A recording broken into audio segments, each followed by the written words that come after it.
ओम नमः श्री परमहंसास्वादितचरणकमलचिन्मकरन्दाय भक्तजनमानसनिवासाय श्रीरामचन्द्राय वागीशाय वदने लक्ष्मीर्यस्य च वक्षसि यस्यास्ते हृदये संवित् तं नृसिंहमहं भजे। विश्वसर्ग विसर्गादि नवलक्षणलक्षितम् श्रीकृष्णाख्यं परं धाम जगद्धाम नमामि तत्।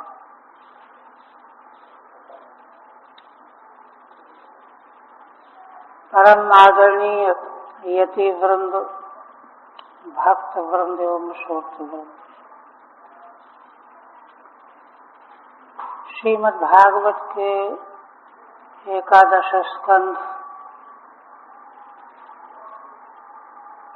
के 18वें अध्याय में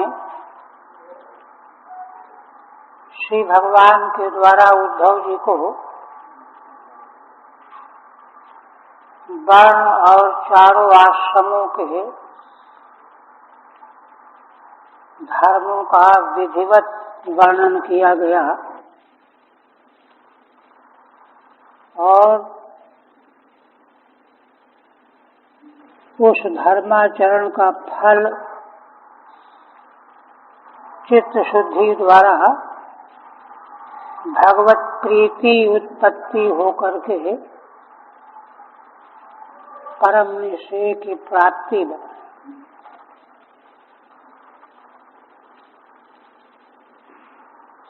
तो पिछले अध्याय में संन्यास धर्म का वर्णन करते हुए भगवान ने ज्ञान वैराग्य संपन्न अथवा वैराग्य के अनंतर संन्यास लेकर के ज्ञान की प्राप्ति, जिसको विविदिशा संन्यास कहा गया, और संन्यास धर्म का पालन करते करते परमहंस अवस्था का जो एक बड़ी ऊंची अवस्था होती है, जिसको प्राप्त करके आश्रम धर्म जो हैं अनावश्यक हो जाते हैं।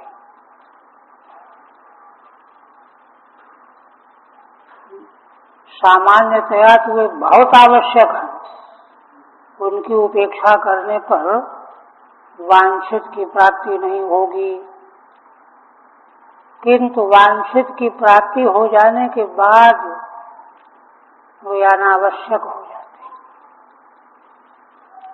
यह निरूपण किया गया। तो यहाँ तक वर्ण धर्म और आश्रम धर्म का जो वैदिक सिद्धांत है, जो क्रमशः शुद्धि प्राप्ति पूर्वक भगवान के प्रति परा प्रीति उत्पन्न करा करके कल्याण का मार्ग बताता है। अब एक और बात जो है इस अग्रिम अध्याय में भगवान बताने जा रहे हैं, क्योंकि वेदार्थ का चिंतन, वैदिक दर्शन बहुत ऊंचाई तक पहुंचा हुआ है ना। लोक लोकांतर साध्य साधन से अतीत वस्तु का साक्षात्कार कराने वाला वैदिक दर्शन है। तो उस दृष्टि से भगवान 19वें अध्याय में श्रीधर स्वामी कहते हैं, ज्ञानादेर निर्णय पूर्वं कृतो आश्रम धर्मतः। ज्ञानादि माने ज्ञान प्राप्ति या भगवत प्रेम की प्राप्ति आदि से ले लीजिए। इनकी प्राप्ति का आश्रम धर्म के निरूपण के साथ में वर्णन किया गया।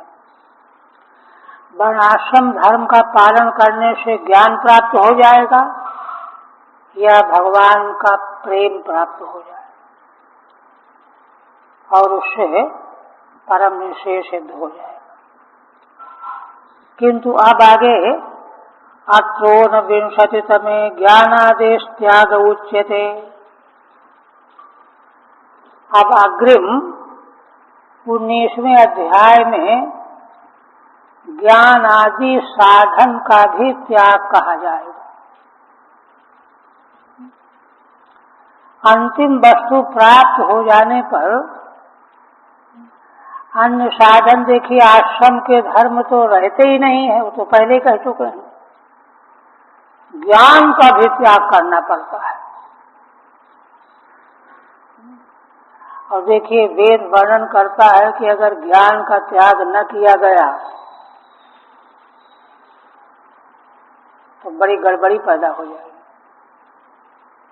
श्रुति का वाक्य है, संकल्प मात्र संभव बंधा।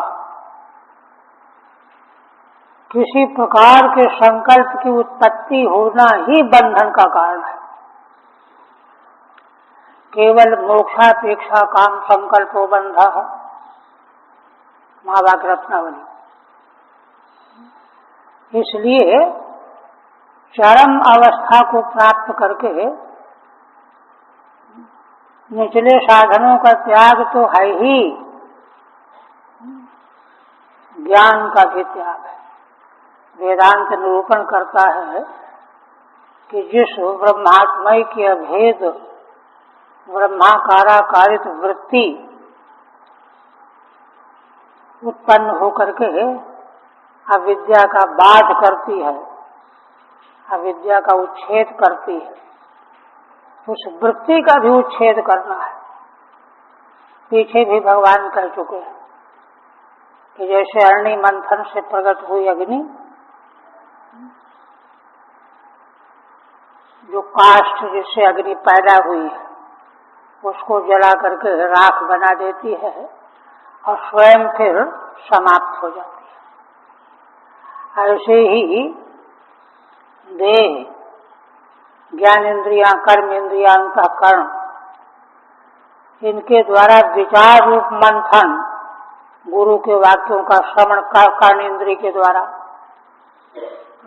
यही दोनों अरणियां हैं, उत्तरारण्य और अधरारण्य।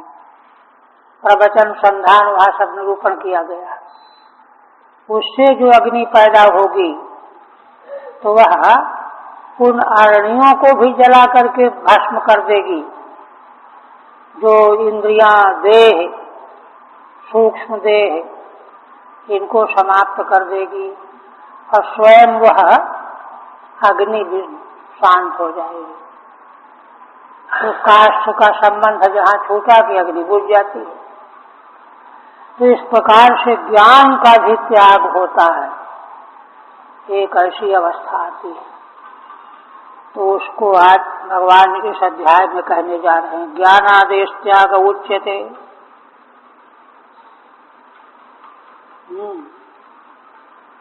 फिर कहते हैं, देखिए अभी श्रीधर स्वामी और स्पष्टीकरण करते हैं।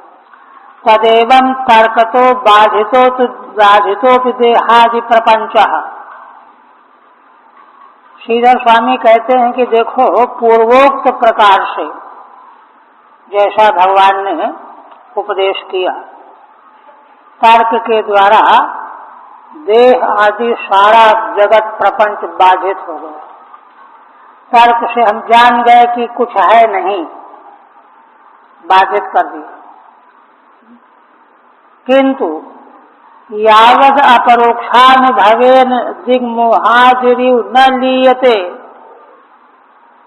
कहते हैं तर्क के द्वारा बाध तो कर दिया, किंतु जब तक अपरोक्ष अनुभूति के द्वारा, जैसे दिग्भ्रम होता है, पूरब को उत्तर समझ लेता है, उत्तर को दक्षिण समझ लेता है,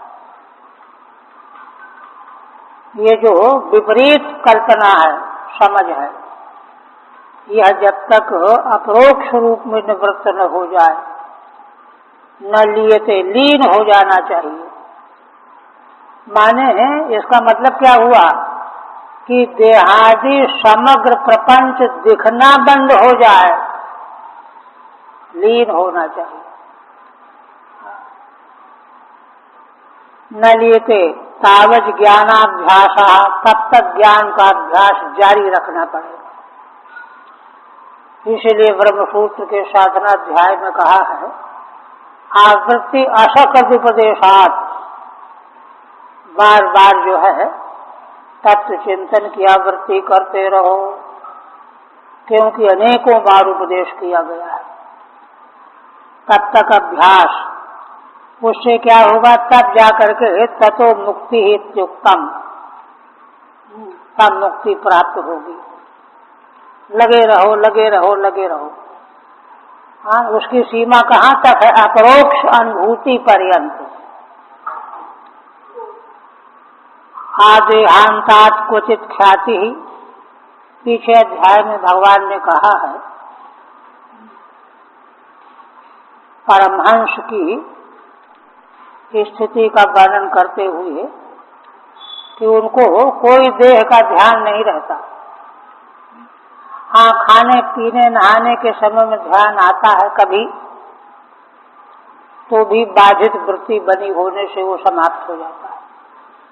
आदेहान क्वचित ख्याति ही ततः संपद्यते मया, इस तरह से अभ्यास बढ़ते बढ़ते बढ़ते बढ़ते फिर पूरा स्मरण समाप्त हो जाता है, बाधित हो जाता है प्रपंच, और वह मुझसे संपन्न हो जाता है, माने भगवत स्वरूप हो जाता है। तो भगवत स्वरूप होने के लिए अपरोक्ष अनुभूति चाहिए इत्यादि ना, ऐसा पीछे अध्याय में कहा गया। यस्य तु अपरोक्षानुभवेन प्रपंचो लीन प्रायः, जिन महान पुरुष को अपरोक्ष अनुभव होकर के सारा प्रपंच लीन प्राय हो गया, माने राय नहीं। जैसे ऋषभदेव भगवान के मंगलमय व्रत में पंचम स्कंध में वर्णन किया गया, उनकी दृष्टि में प्रपंच नहीं था। तभी तो कर्नाटक के जंगल में शरीर उनका चला जा रहा था, जंगल में आग लगी हुई थी, जिधर आग लगी हुई थी उधर ही शरीर चला गया। उनको होश नहीं कि इधर आग लगी इधर चले, जिधर जा रहा हमको होश ही नहीं। ऐसा जो है प्रपंच का लय लीन प्राय, तो कहते हैं कि प्रपंचो लीन प्राय तस्य न किंचित कृत्यमस्ति इत्याह, उसको फिर कोई कृत्य नहीं रह जाता है, कुछ नहीं करना है। यह बात भगवान कहने जा रहे हैं। अब मूल में आइए, श्री भगवान वाच। देखिए, बीच में उद्धव जी ने कोई प्रश्न नहीं किया है। पूर्व में जो प्रसंग आ रहा था उसमें धर्म के संबंध में प्रश्न किए जाने पर भगवान ने उसका पूरा निरूपण कर दिया, और फिर पूर्व शैली से जो बात भगवान कहते आ रहे थे उसी को आगे फिर कहने लग गए। क्या? यो विद्यासुत संपन्न आत्मवान नानुमानिकः माया मात्रमिदं ज्ञात्वा ज्ञानम च मयि संन्यसेत्। ये है। श्री भगवान कहते हैं कि उद्धव जी देखो, जो विद्या का अर्थ होता है वेत्ति अनया इति विद्या, जिससे जान लिया जाता है, साक्षात्कार हो जाता है, अपरोक्षानुभूति हो जाती है। उसकी अनुभूति पर्यंत जो श्रुत ज्ञान आचार्यों के द्वारा, उपनिषदों के द्वारा, है ना, उससे जो संपन्न हो गया है, संपन्न है। माने इस प्रकार से श्रवण करते करते परोक्ष ज्ञान अपरोक्ष अनुभव के रूप में परिवर्तित हो गया है। अपरोक्षानुभूति ही विद्या है, और जब तक वह अपरोक्षानुभूति न हो जाए तब तक श्रवण में लगे रहना चाहिए, सुनते रहना चाहिए। जब संपन्न हो गया तो क्या हो गया? आत्मवान। वह आत्मा आत्मज्ञान से संपन्न हो गया, आत्मदर्शन वाला हो गया, है ना। मतु प्रत्यय है, आत्मास्त यश यशौ आत्मवान। क्यों? क्योंकि संसार अवस्था में हम अपने अगड़म बगड़म स्वरूप को ही आत्मा माने बैठे हैं। हम देह हैं, हम ये हैं, हम वो हैं, आत्मा में है ही नहीं। किंतु इस प्रकार से विद्या प्राप्त होने पर आविद्यक का बाध हो गया, प्रपंच निवृत्त हो गया और आत्मा प्राप्त हो गया, आत्मवान। कहते हैं ये स्थिति भिन्न है नानुमानिका। अनुमान के द्वारा माने तर्क के द्वारा प्रपंच का बाध करके सब कुछ ब्रह्म ही है, यह तर्क के द्वारा जो बात जानी गई है परोक्ष ज्ञान है। केवल उतना ही नहीं है, अनुमानिका माने परोक्ष ज्ञानवान एवं न अपितु आत्मवान, अपरोक्ष आत्मानुभव प्राप्त हो गया है जिसको, तो क्या होगा उसको? माया मात्र विदम ज्ञात्वा, उसने समझ लिया, जान लिया कि सब माया मात्र, सारा द्वैत प्रपंच और माया मात्र है। और जिस परोक्ष ज्ञान के द्वारा, है ना, माया मात्र की बुद्धि प्राप्त हो रही, समझ आ रही है, वह भी, है ना, पारमार्थिक नहीं है।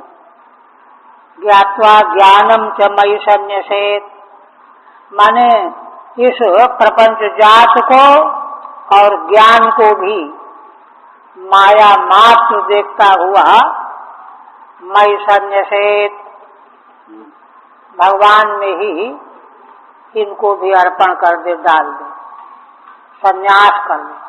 ये ज्ञान का संन्यास है, ज्ञान का त्याग है। अब टीका देखिए, यही थी विद्या अनुभव।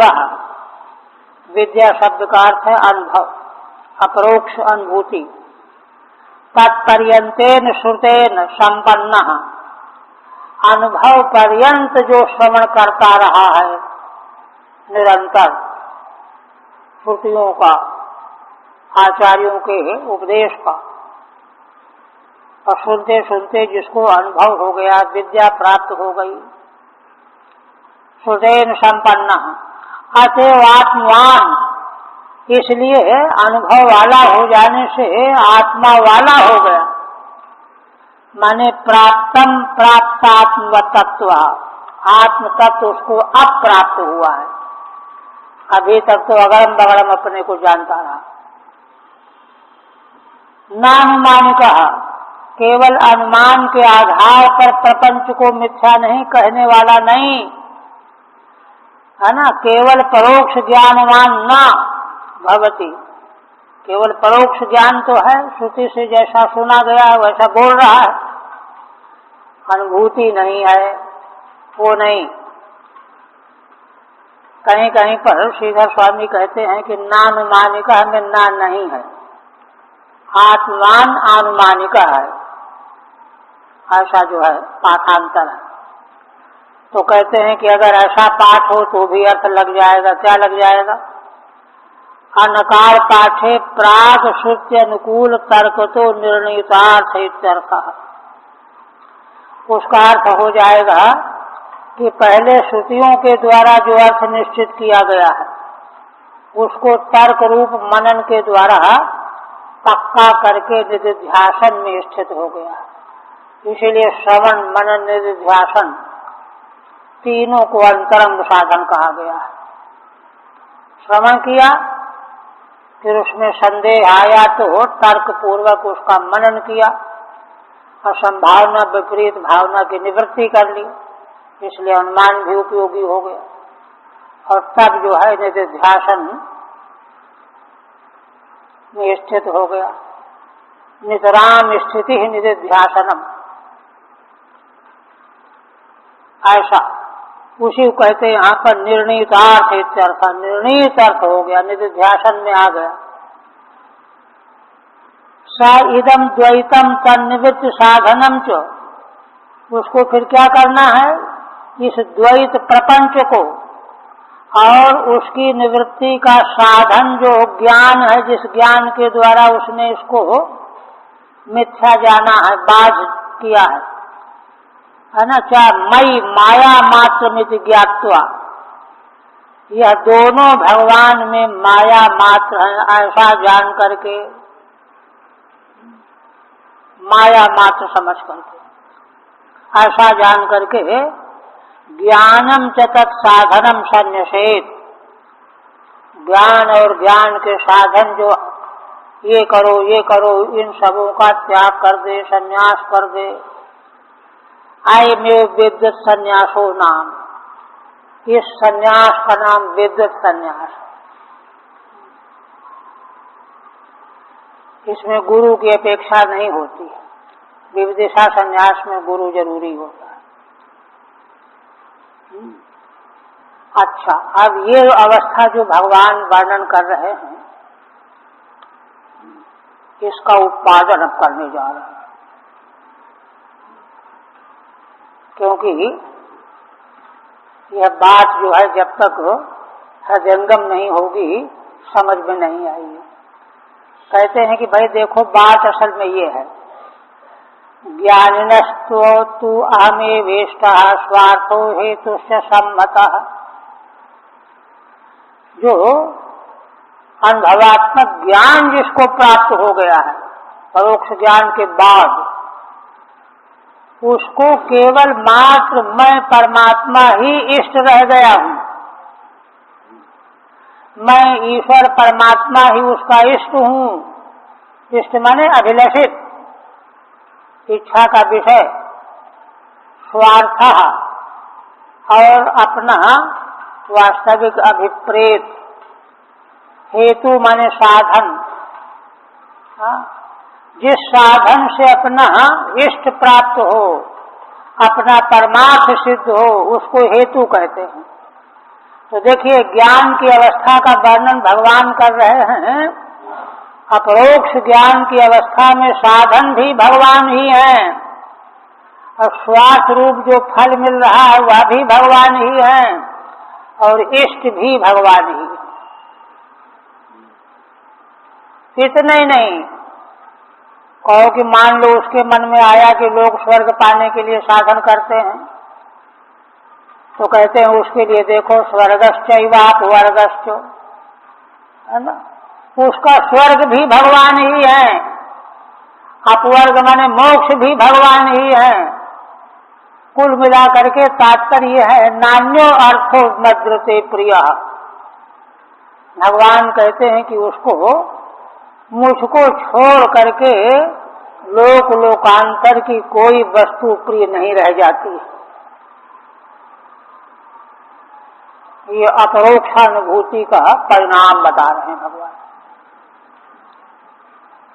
है ना। इसलिए स्वेच्छाचार और लापरवाही को चांस नहीं है यहाँ।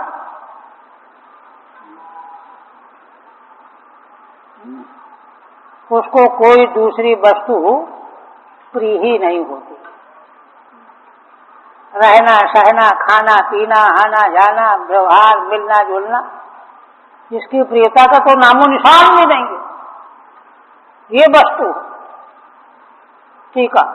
अत्र हेतु माह, पूर्वोक्त के संबंध में जहाँ ज्ञान को भी त्यागने की बात कही जा रही है, उसका हेतु बता रहे हैं। कहते हैं भाई देखो, बात असल में ये है, क्या है? ज्ञानिनस्त्विति यस्माद् अहमेव तस्य इष्टः अपेक्षितः, क्योंकि मैं ही उसका इष्ट हूँ, मैं ही अपेक्षित हूँ। वह तो रात दिन मुझी को चाह रहा है कि मुझको भगवान मिल जाए, दर्शन मिल जाए। स्वार्थ और फल भी वे ही हैं।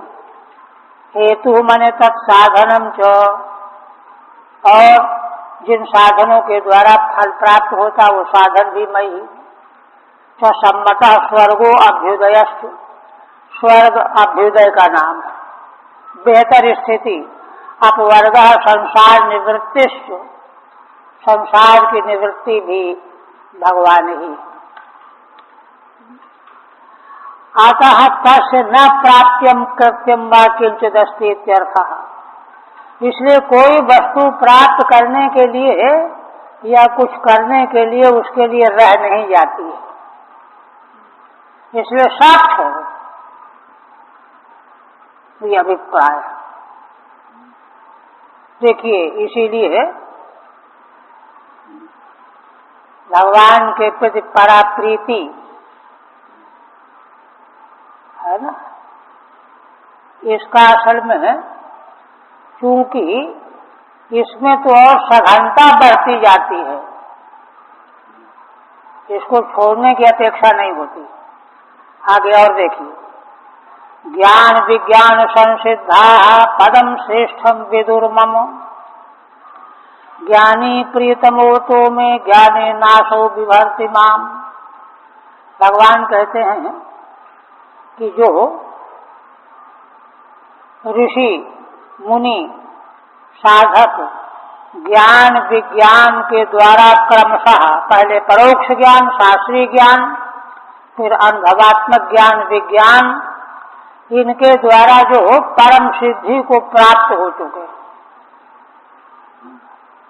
अंतिम वे क्या चाहते हैं? पदम श्रेष्ठम विदुर्मम, वे मेरे ही श्रेष्ठ पद को जानते हैं और सब भूल जाते हैं। मत स्वरूपम माने भगपद माने स्वरूप, पद की व्याख्या है पद्यते गम्यते इति पदम स्वरूपम, जो पाया जाए, उपलब्ध किया जाए, वह भगवान का स्वरूप ही परम श्रेष्ठ जानते हैं। ज्ञानी प्रियतमो तो में, भगवान कहते हैं कि देखो उद्धव जी, इसीलिए ज्ञानी मुझको सबसे बढ़कर के प्रिय है। भगवान को सबसे बढ़कर के प्रिय कौन होता है? जो केवल भगवान को चाहने वाला हो और कुछ चाहने वाला ना हो। तो ज्ञानी जो है भगवत स्वरूप को ही श्रेष्ठ जानने वाला है, चाहने वाला है। इसलिए भगवान भी उसको अपना प्रियतम बना लेते है ना। दूसरी बात और कहते हैं, अतो में ज्ञाने नाशो विभर्ति माम, वह पुरुष जो है ज्ञान के द्वारा ही मुझे धारण किए रहता है। ज्ञान के द्वारा असौ माम विभर्ति, मुझे धारण किए रहता है। टीका में देखिए, अत्र विद्वद अनुभवम प्रमाणयति, भगवान का यह वचन तीसरा श्लोक है ना। जिन महान पुरुषों ने परम परमार्थ प्राप्त किया है, भगवान को प्राप्त किया है, उनका अनुभव है ये, विद्वानों का अनुभव, प्रमाण है ये। ज्ञानेन यथोक्तम ज्ञानिनम अभिनंदति, पीछे जो ज्ञान कहा गया है उसका भगवान अभिनंदन करते, उसकी प्रशंसा करते, महत्व बताते। यतो असौ ज्ञानेन माम धारयति, क्योंकि वह महान पुरुष ज्ञान के द्वारा ही मुझे धारण किए रहता है। इसलिए उन महान पुरुषों को देख करके यह नहीं समझना चाहिए कि अरे इनमें तो कोई कुछ है ही नहीं, कुछ साधने नहीं है। फिर कहते हैं तपस्तीर्थम जपो दानम पवित्राणि तराणि च नालम कुर्वन्ति ताम सिद्धिम या ज्ञान कलया कृता। भगवान कहते हैं कि देखो, ज्ञान का अगर एक अंश प्राप्त हो जाए किसी को, तो उससे जो सिद्धि प्राप्त हो जाती है वह तप के द्वारा, तीर्थ सेवन के द्वारा, जप के द्वारा, दान के द्वारा और दूसरे जो पवित्र करने वाले साधन हैं, इनसे वह फल नहीं प्राप्त किया जा सकता है ना। ताम न अलम कुर्वन्ति, इनसे वह महिमामय सिद्धि जो ज्ञान के कला मात्र से प्राप्त हो जाती है वह कभी प्राप्त नहीं हो सकती। इसीलिए ठीक है, तस्य ज्ञानम स्तौति, इसलिए उन महान पुरुषों का ज्ञान की स्तुति है। उस ज्ञान के द्वारा जो भगवान को धारण किए हुए हैं उनके ज्ञान की स्तुति है ये, केवल बाचिक ज्ञान की नहीं पाती थी। आलम माने आत्यर्थम, ज्ञान से कलया लेशेन, ज्ञान का एक लेश भी अगर प्राप्त हो जाए तो उससे जो सिद्धि प्राप्त होती है वह अन्य साधनों से बिल्कुल नहीं प्राप्त हो सकती। तस्मात् ज्ञानेन सहितम ज्ञात्वा स्वात्मानमुद्धव ज्ञान विज्ञान संपन्नो भजमाम भक्ति भावता। इसलिए हे उद्धव जी, भगवान कितना अनुग्रह कर रहे हैं उद्धव जी पर, इतना बड़ा रहस्य बता रहे हैं उद्धव जी को, है ना। इसलिए हे उद्धव जी, ज्ञान के सहित, है ना, माने ज्ञान के सहित, ज्ञान के द्वारा भगवान कैसे प्राप्त हो जाते हैं इसको जानो। ज्ञानेन सहितम माम ज्ञात्वा स्वात्मानम ज्ञात्वा, क्योंकि आत्मा रूप से भगवान ही है, और ज्ञान विज्ञान संपन्न, इसलिए ज्ञान विज्ञान से संपन्न होकर के फिर भक्ति भावना के द्वारा मेरा भजन करो। ये नहीं कि ज्ञान विज्ञान संपन्न होगा तो भक्ति छोड़ दो, ऐसा नहीं है। भजमाम भक्ति भावतः, क्योंकि देखिए ये अवस्था ऐसी है कि इस अवस्था में भगवान को कोई छोड़ना चाहे तो भगवान छोड़े नहीं जा सकते,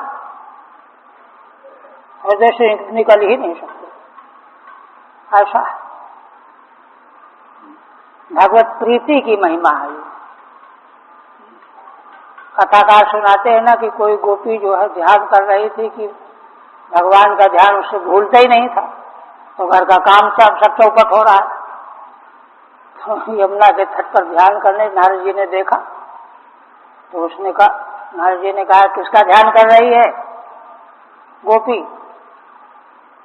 तो कहा प्रणाम किया, महाराज प्रणाम। अरे मैं ये ध्यान कर रही हूँ कि कृष्ण मेरे हृदय से निकल जाए।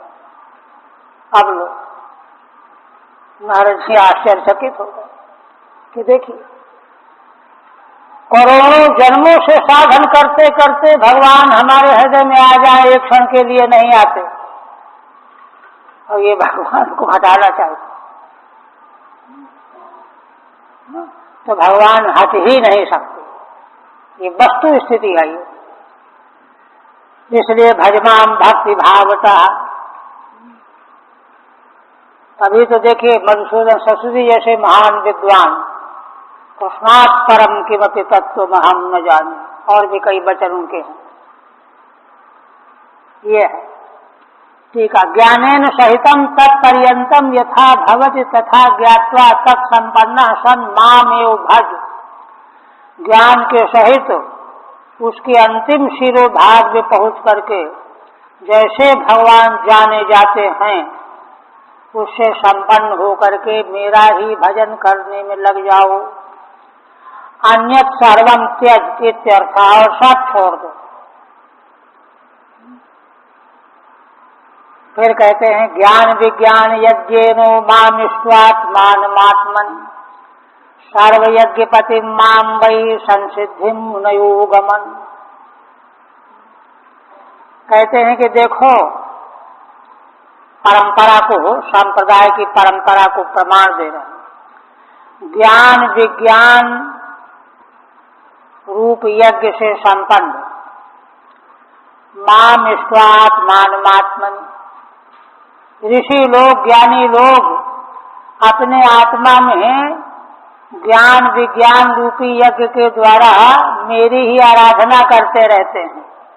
अपने आत्मा में, अपने भीतर मैं कौन हूँ? सर्वयज्ञ पति माम, मैं तो सभी यज्ञों का पति हूँ, स्वामी हूँ, रक्षक हूँ। और तब माम वै संसिद्धि मुनयो गमन, है ना, मुझको उन्होंने सिद्ध कर लिया, प्राप्त कर लिया। मुनि लोग मुझको अपनी आत्मा में ही यजन करते करते मुझको प्राप्त कर लिया।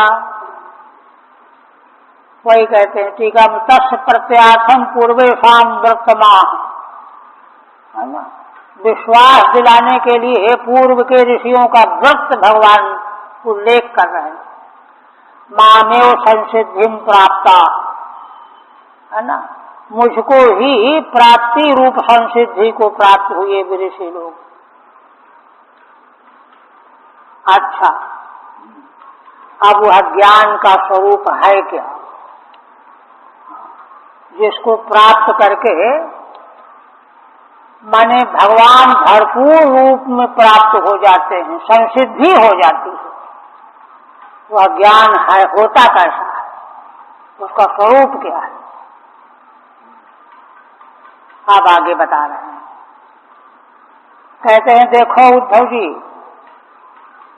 त्वयि उद्धवाश्चेति यस्त्रिविधो विकारो मायांतरा पतति नाद्यपवर्गयोर्यत् जन्मादयोषु यदमी तव तस्य किं स्युः आद्यन्तयोर्यद सतोऽस्य तदेव मध्ये।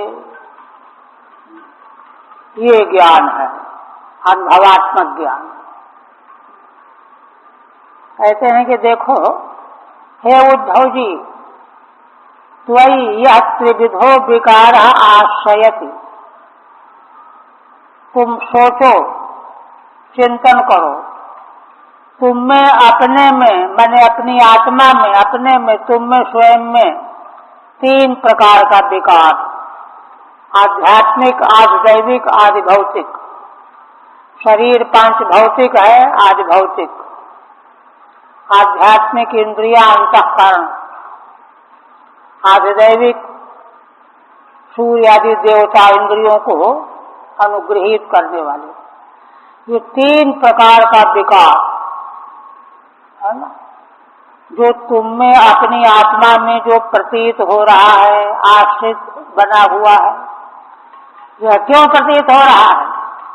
मायांतरा आपतति, यह माया के द्वारा तुम्हारे भीतर आया हुआ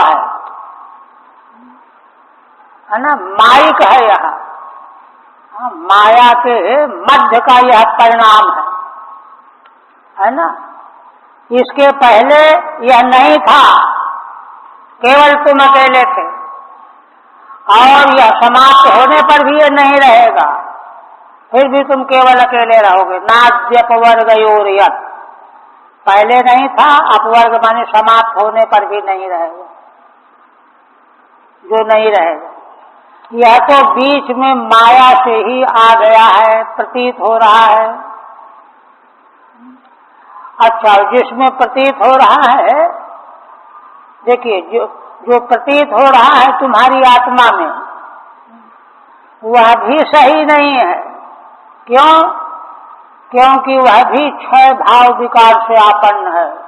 जायते अस्ति बद्धते विपर्णमते अपक्षीते नश्यति जन्मादयोषु यदमी तव तस्य किं स्युः। इसलिए माया के मध्य में जो देह आदि, आध्यात्मिक आदि, भौतिक आदि जो विकार तुमको अपने में दिखाई दे रहा है, यह भी है नहीं, क्योंकि यह प्रत्येक क्षण में बदलता जा रहा है, परिवर्तित हो रहा है, जायते अस्ति भाव विकार के रूप में, है ना। इसलिए भी नहीं है। यदमी तब तस्य किम स्युः, तब सोचो कि तुम में ये कहाँ रहेगा, तुमसे इसका क्या लेना देना है। तब तस्य किम स्युः आद्यन्ते और यदसतो तदेव मध्ये, क्योंकि देखो भगवान कहते हैं यह जो बीच में त्रिविध विकार तुमको दिखाई पड़ा अपने में, यह पहले नहीं था और पीछे नहीं रहेगा। अच्छा, पहले फिर क्या था? तो पहले, इसके पहले त्रिविध विकार के पहले अव्यक्त माया, और माया के भी पहले परमात्मा भगवान। और जब यह विकार प्रलयग्रस्त हो जाएगा, उपसंहार हो जाएगा, तो भी नहीं रह जाएगा, अंत में भी नहीं रहेगा, पहले भी नहीं था, अंत भी नहीं रहेगा, है ना। इसलिए जो वस्तु पहले नहीं थी, अंत में नहीं रहेगी, वह बीच में भी नहीं रहती। बीच में केवल दिखती तो है पर रहती नहीं है। आद्यन्तयोर यदसतो तदेव मध्ये, जो आदि अंत में आसत रूप से मालूम पड़ती है, पहले नहीं थी, आगे भी नहीं रहने वाली है, बीच में भी उसी तरह की है, माने नहीं है। ठीक है। तदेव ज्ञानम संक्षेपतः उपदिशति, वही ज्ञान, जिस ज्ञान में भगवान सिद्ध हो जाते हैं, उसका उपदेश कर रहा है। त्वयि त्रिविधा आध्यात्मिकादि विकारः, आध्यात्मिक आदि दैविक आदि भौतिक विकार, सारा संसार प्रपंच ऐसे ही। देहादि, देह इंद्रियां देवता, सा माया न तो परमार्थ। ये त्रिविध विकार जो तुमको अपने में दिखाई दे रहा है, ये तो माया है नहीं। माया माने जो होवे नहीं, केवल प्राप्त हो। माँ माने न हो या माने प्राप्त हो, न होते हुए प्राप्त होने का नाम माया है नहीं, केवल प्राप्त हो रही, न तो परमार्थ। परमार्थ वस्तु तो तीनों काल में रहती है। यद्यस्मादंतरा मध्य एवापतति, क्योंकि यह तो बीच में आ जाने वाली है त्रिविध विकार, जन्म के पहले नहीं, मृत्यु के बाद, है ना। रज्जौ सर्वमालादिवत, रज्जू में पहले सर्प नहीं था, पीछे भी नहीं रहेगा, किंतु बीच में अरे सर्प है, डस लेगा, कोई कहता है माला है, कोई कहता है भूछित्र है ना।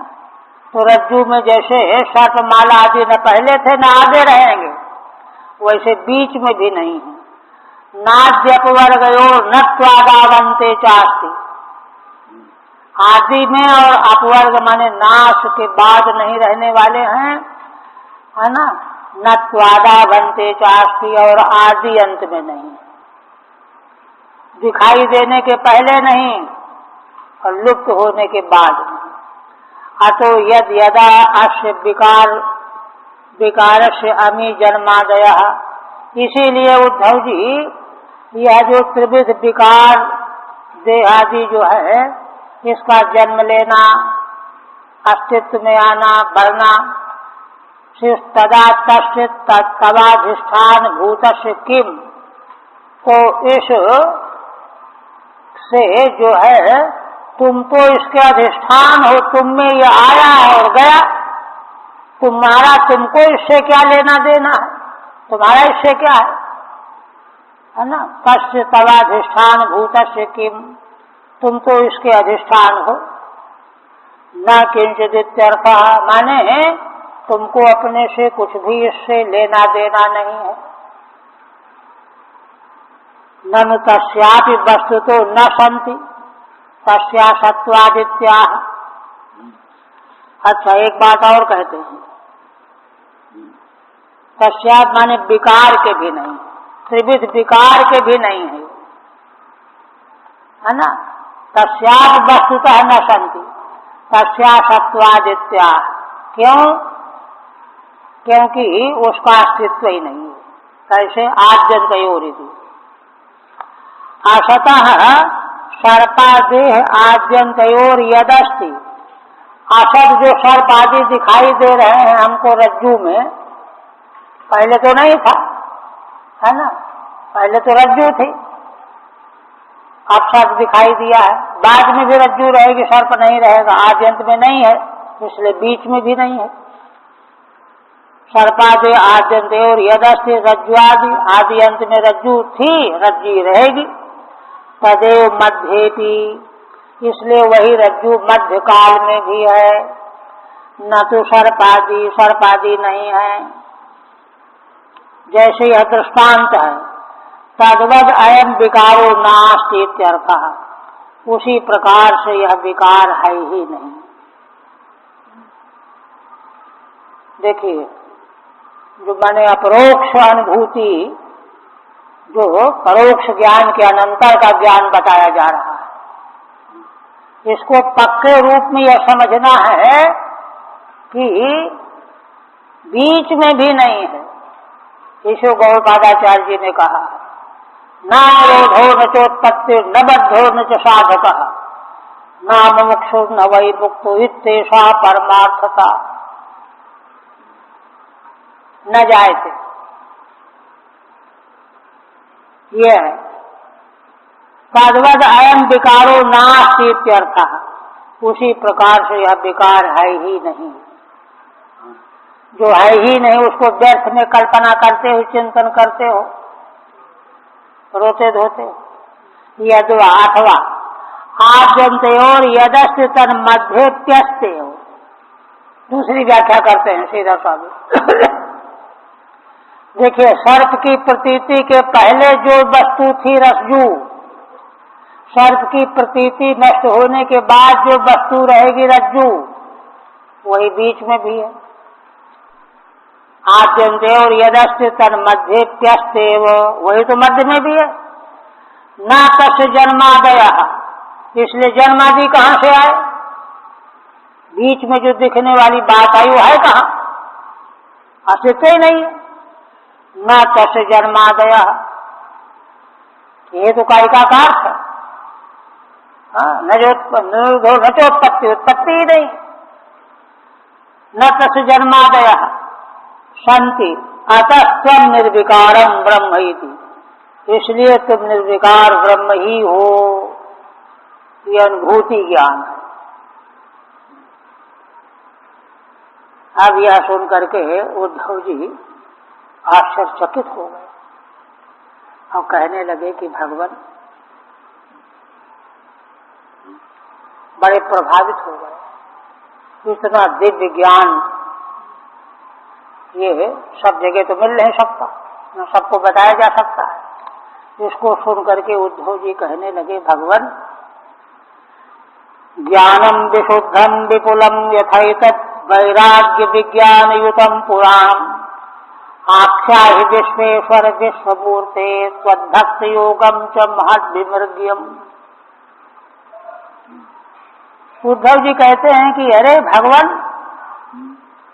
यहाँ बड़ा विशुद्ध ज्ञान आज आप जो मुझको बता रहे हैं, और विपुल इतना महान है, इस ज्ञान के आगे कोई वस्तु टिक नहीं सकती, है ना। यथैतत् वैराग्य विज्ञान युतम पुराण, यह जैसे प्राप्त हो और साथ में वैराग्य से युक्त और विज्ञान से युक्त, वैराग्य और विज्ञान से युक्त यह ज्ञान ही अनुभव ज्ञान है। और यह कोई नया आविष्कार नहीं है, सनातनम पुराणम, अनादि सिद्ध सनातन ज्ञान है। हे भगवान, आप कृपा करके इसको मुझको बताओ, आप क्या हैं? हे विश्वेश्वर, आप सारे विश्व के नियामक हैं, परमात्मा हैं, आप इसको बताओ। पहले जब छठे अध्याय में जब उद्धव जी को मालूम पड़ा कि भगवान लगता है भूलोक को छोड़ने वाले हैं, तो पास में गए और बड़ा दुखी होकर के, है ना, प्रार्थना करने लगे कि मुझको साथ में ले चलो या तो जाना कैंसिल करो। तो वहां भगवान ने जब उनको उपदेश किया है तो उसको सुन करके उद्धव जी ने बड़े गंभीर होकर के प्रश्न किया। वैसे ही प्रश्न ये है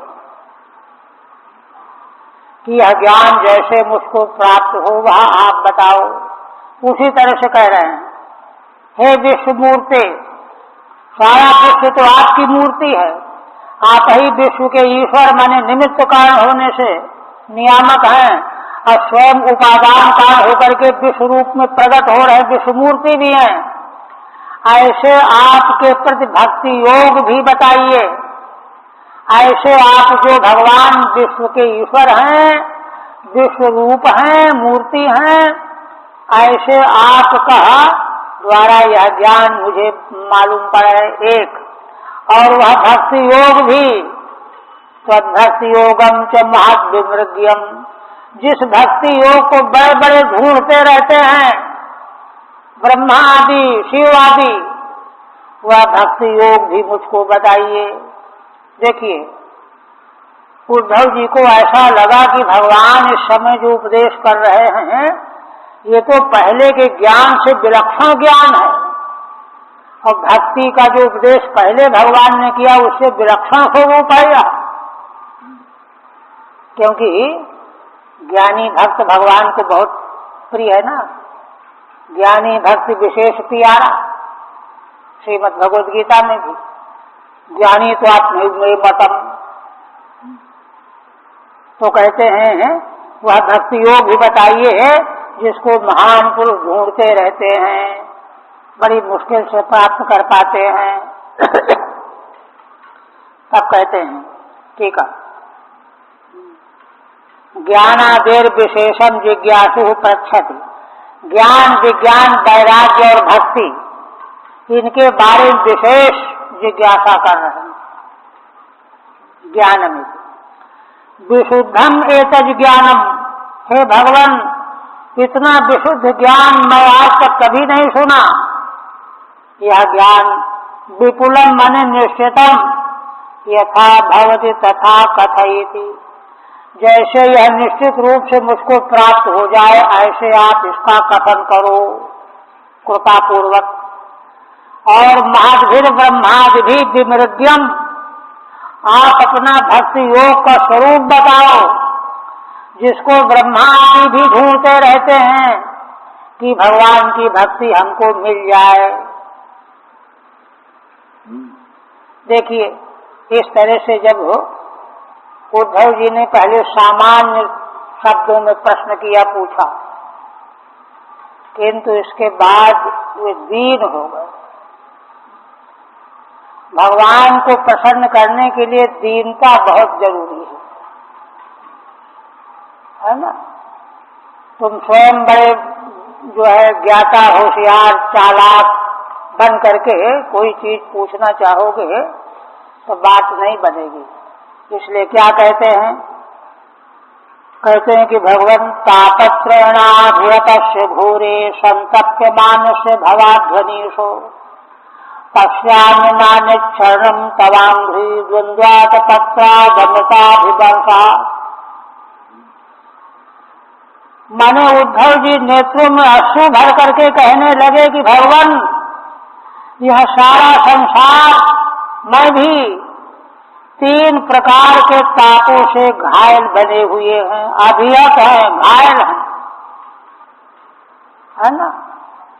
और कहाँ पर भवाध्वनि, घोरे भवाध्वनि, यह घोर भव रूपी अध्ययन मार्ग भवाटवी, इसमें 3 प्रकार के तापों से हम सब घायल बने हुए हैं।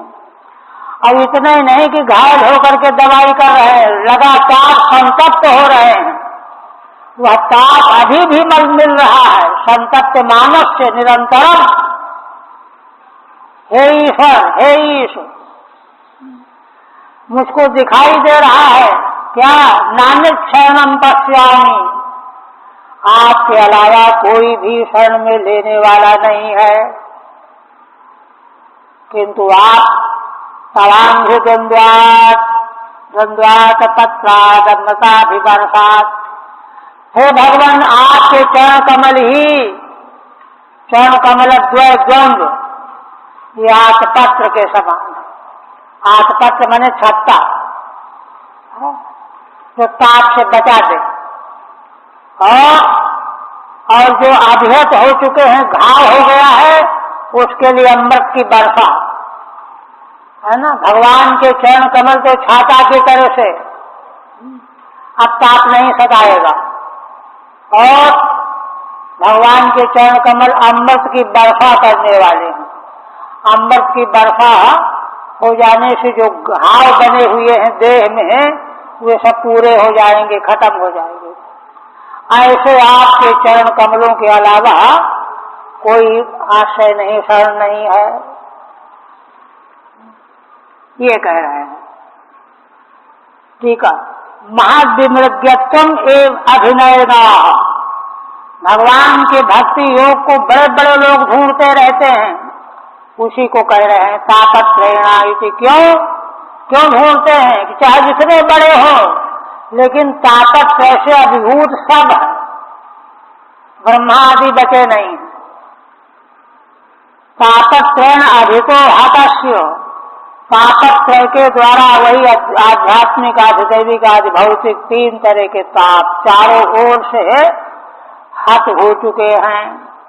अतः संतप्त मानस, इसलिए उसी के दर्द में कराह रहे हैं, चिल्ला रहे हैं, कोई बचाओ, दवा लगाओ। ऐसे समय में अंघ्रि द्वंद्वम एवातपत्रम, आपके चरण कमल द्वही आतपत्र छाता का काम करने वाले हैं।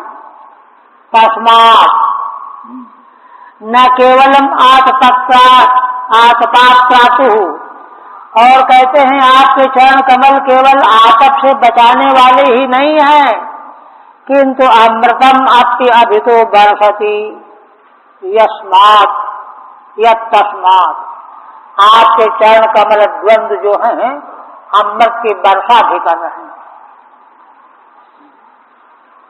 इसलिए आप कृपा करके मुझको बताओ। इसके बाद फिर एक बात और कहते हैं, भगवान के हृदय में अतिशय कृपा उत्पन्न करने के लिए। देखो, दीन बन करके भगवान प्राप्त होते हैं। ये दीन प्यारे वेद पुकारे पद्य है ना। महाराज दशरथ भगवान के वियोग में, भगवान तो 14 वर्ष के लिए वनवास में चले, निरंतर खाना पीना सब बंद, और अंत में अत्यंत दीन होकर के हार रघुनंदन प्राण प्रीते, तुम बिन जियत बहुत दिन बीते। हे रघुनंदन, हे श्री राम, प्राणों से बढ़ करके तुम प्रिय हो मुझे, और तुम्हारे बिना इतने दिन से मैं जीवित बना हुआ हूं। कैसा मनुष्य हूं मैं? इतने दिन जीवित रहना ही नहीं चाहिए भगवान के वियोग में। बस यही वाक्य उनके मुख से निकला, और राम राम कहि राम कहि राम, राम कहि राम, डूब गए सुरभा। दीनता जो है भगवान को पिघलाने का काम करती है। रोम रोम दीनता से ओत-प्रोत हो जाए। सारा ज्ञान विज्ञान जो है इसी में उपयोग करने की वस्तु है। क्या कहते हैं? दष्टम जन्म संपतितम बिलेस्मिन। हे भगवान, मैं आपका जन हूँ, भक्त हूँ, सेवक हूँ, भक्त हूँ, अनुयायी हूँ, कह लीजिए, सेवक हूँ, और मैं संसार के बिल में पड़ा हुआ हूँ, गिर पड़ा हूँ।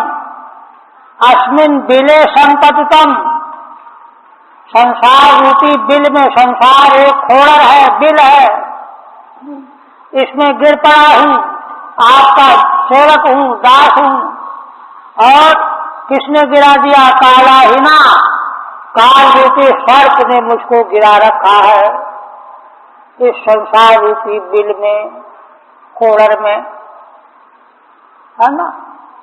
और कहते हैं कि अच्छा तो कोई चिंता न करो कि निकल आओ धीरे धीरे, सहारा लेकर के कहते नहीं, शुद्ध सुखो रुतरसम, मेरी दुर्दशा देखिए भगवान, माने इस नरक रूप संसार में मैं पड़ा हुआ हूँ और क्षुद्र 2 कौड़ी के सुखों की तृष्णा भी लिए बैठा हुआ। ये खाना मिल जाए, ये देखने को मिल जाए, ये छूने को मिल जाए, ऐसा सोने को मिल जाए, बढ़िया ठंडी हवा मिल जाए, शुद्ध सुख, शुद्ध सुखों के प्रति उरू तृष्णा, इतनी भारी तृष्णा। मैं जो हूँ व्यग्र बना हुआ हूँ, समुद्धरैनम कृपया पवर गई। हे भगवान, मैं आपका सेवक हूँ, आप अपने सेवक को, मुझको समुद्धर निकाल लीजिए, इस बिल से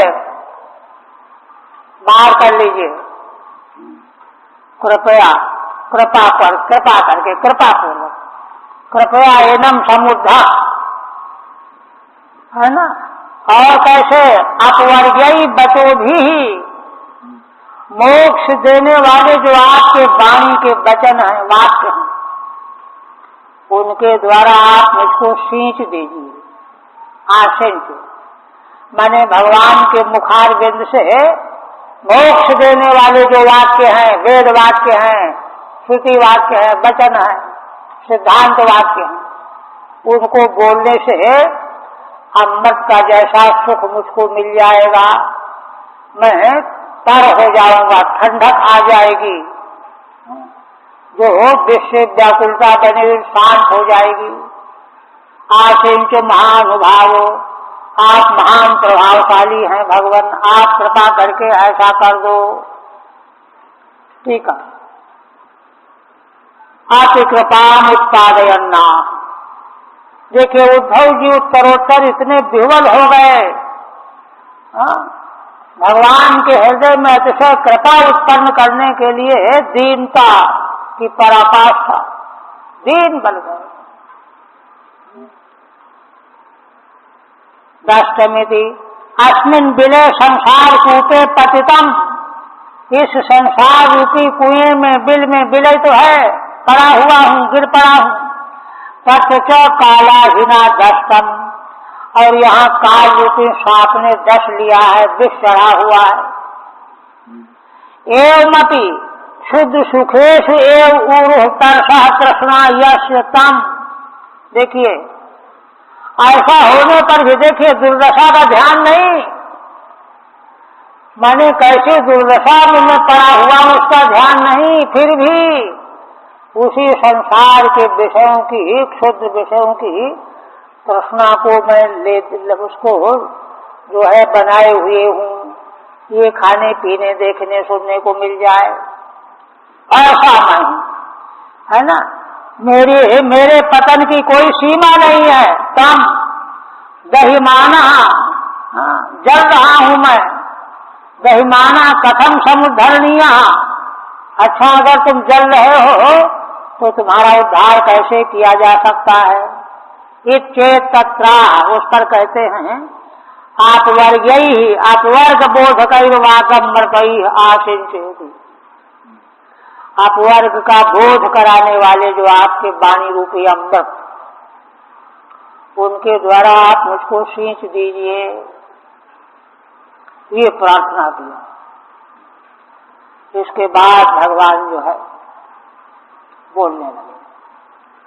देखिए भगवान क्या कहते हैं, कहते हैं कि उद्धव जी देखिए, पहली बार भी भगवान ने जो उपदेश बड़े भाव विभोर होकर के सोनापन होकर के जब पहली बार प्रश्न किया 6वें अध्याय में,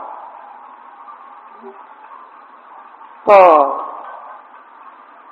भगवान ने जो है अवधूतोपाख्यान सुनाया, इनके मन की तैयारी हो जाए। असंभावना विपरीत भावना से व्यक्ति घबराया रहता है, तो निराश हो जाता है, मैं बचूंगा नहीं, मैं खत्म हो जाऊंगा। इसलिए अवधूतोपाख्यान सुना करके उनको बल मिला। उसी तरह से यहाँ उसी व्यग्रता से प्रश्न कर रहे हैं, बेचैन हो गए उद्धव जी। तो भगवान जो है एक प्रसंग सुना रहे हैं, क्या कहते हैं? श्री भगवान वाच इत्थमे तत्पुरा राजा भीष्मं धर्मव्रतांबरम अजात शत्रु पप्रच्छो सर्वेशाम लोलुषणमताम। देखो उद्धव जी, हाँ, जैसा तुम प्रश्न कर रहे हो इस समय, इसी प्रकार से पहले के समय की बात है। राजा महाराज युधिष्ठिर ने पांडव धर्मव्रतांबरम भीष्मम, धर्म का धारण करने वाले श्रेष्ठतम महान पुरुष भीष्म पितामह, उनसे महाराजा कौन थे? अजात शत्रु युधिष्ठिर, जिनका संसार में कोई शत्रु कभी हुआ ही नहीं। उन्होंने पूछा जैसे तुम पूछ रहे हो, ज्ञान क्या है, विज्ञान क्या है, भक्ति क्या है, वैराग्य क्या है, यही प्रश्न पूछा। और सर्वेशाम अनुसरणमताम, और उस समय जिस समय युधिष्ठिर महाराज ने प्रश्न किया था, उस समय हम सब लोग बैठे थे वहीं, हजारों की संख्या में ऋषियों का समाज जुटा हुआ। सबके बीच में भीष्म जी ने जो उत्तर दिया था, तद विश्वासार्थम विद्युत सभायाम निर्णीतम अहम वक्ष्यामि। श्रीधर स्वामी भगवान का अभिप्राय बता रहे हैं कि ठीक, क्योंकि देखिए ज्ञान विज्ञान को अगर पूरी तरह से आत्मसात नहीं किया गया तो निष्फल चला गया। किसी के हाथ में अमृत दे दिया जाए, बांट दिया जाए, लो प्रसाद ले लो, और लापरवाही कर जाए, नीचे गिरा दे, तो बेवकूफी मानी जाएगी। इसलिए कहीं ये हल्के फुल्के से न ले बैठे हैं, इसलिए कहते हैं कि तद विश्वासार्थम विद्वत सभायाम, बड़े बड़े ऋषि महर्षियों की, विद्वानों की सभा लगी हुई थी, वहां इन प्रश्नों का उत्तर निर्णय किया गया था। वहां किसी ने कोई ननुच नहीं किया, उसको सबने स्वीकार किया था। वह निर्णीत जो है ना, रक्षाम, उसका मैं तुमको वर्णन करूंगा। इत्थमिति कहते हैं कैसे प्रसंग आया? निवृत्ते भारते युद्धे सुहृद धन बिहुवला श्रुत्वा धर्मान बहून पश्चात मोक्ष धर्मान अपरक्षत। महाभारत का बड़ा ही विलक्षण प्रसंग है। अर्जुन को जो मोह हुआ था युद्ध प्रारंभ होने के पहले, उससे 1000 गुना गंभीर मोह युधिष्ठिर महाराज के युद्ध के बाद हो गया। अब तो वे राज लेने को तैयार नहीं। यही बार बार कहते थे मैं जंगल चला जाऊंगा, ये करूंगा, वो करूंगा। तब वो बड़े बड़े ऋषियों ने, महर्षियों ने, महाभारत में वर्णन आया, 10-12 अध्याय में उनको समझाया गया। बड़े बड़े ज्ञानी भगवान व्यास ने समझाया, भगवान श्री कृष्ण ने भी उपदेश किया।